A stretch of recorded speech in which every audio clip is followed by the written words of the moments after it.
भारतातील सर्व 18 पगड जातींना, दलितांना त्यांचा विकास साधण्यासाठी, विकास करण्यासाठी यामध्ये तरतूद केलेल्या आहेत.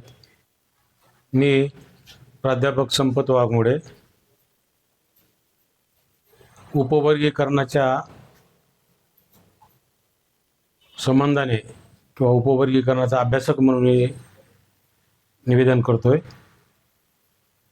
की हे जे उपवर्गीकरण आहे हे विषमता निर्माण करणारं उपवर्गीकरण आहे.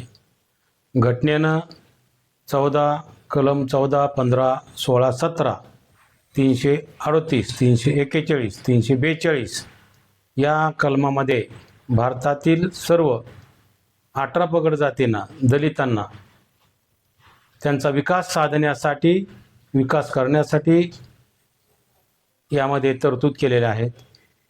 आणि या उपवर्गीकरणाच्या निमित्ताने महाराष्ट्र शासनाने दलितावर परत प्रचंड अन्याय अत्याचार करण्याची भूमिका घेत आहे. याला विरोध म्हणून, उपवर्गीकरणाला विरोध म्हणून महाराष्ट्रातील सर्व 59 जाती आणि इतर सहभागी जाती या उपवर्गीकरणाच्या विरोधात प्रचंड प्रमाणात असंतोष पसरलेला आहे. आणि तो असंतोष परळी शहरामध्ये, परळी तालुक्यामध्ये येत्या 10 तारखेला या शासनाला दाखवून देतील.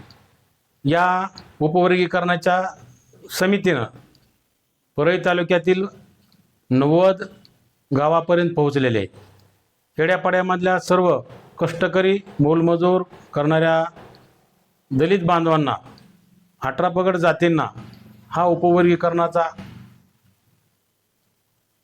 अभ्यास समजून सांगितलेला. उपवर्गीकरणामुळे काय फायदे होतील आणि काय तोटे होतील, आणि या शासनाच्या भूमिकेमुळे समाजामध्ये जातीमध्ये विष पेरलं जाते. आणि म्हणून समाज एकसंघ जो आहे, समाज हा एकसंघ समाज हा दुभंगला गेला आहे. प्रत्येकाचे मन दुभंगले गेलेत. जातीमध्ये तेढ निर्माण झालंय, जातीमध्ये भेदभाव निर्माण झाला आहे. हे नाहीसं करण्यासाठी परळी तालुक्यामध्ये प्रत्येक समिती, प्रत्येक कार्यकर्ते या उपवर्गीकरणाचा निषेध करण्यासाठी 10 तारखेला प्रचंड मोठ्या प्रमाणात हा उपवर्गीकरणाचा मोर्चा छत्रपती शिवाजी महाराज चौक, अण्णाभाऊ साठे चौक, डॉक्टर बाबासाहेब आंबेडकर पुतळा चौक, उड्डाणपूल भीमनगर कॉर्नर, टावर आणि टावरहून मोंढा मैदानावर प्रचंड अशा मोठ्या प्रमाणात, प्रचंड अशा ताकदीनं संपूर्ण तालुक्यातील तमाम दलित समाज या उपवर्गीकरणाच्या विरोधात जमणार आहे. आणि तिथे माननीय आनंदराज आंबेडकर साहेब, बबनराव घोलप साहेब हे या प्रचंड विराट मोर्चाला मार्गदर्शन करणार आहेत. आणि मार्गदर्शन करून आपण सर्व तमाम जनतेनं शांततेनं या मोर्चामध्ये सहभागी व्हायचं आहे. आपले विचार घेऊन मोर्चामध्ये सहभागी व्हायचं आहे. आणि शासनाला आपल्यावर होणारा अन्याय,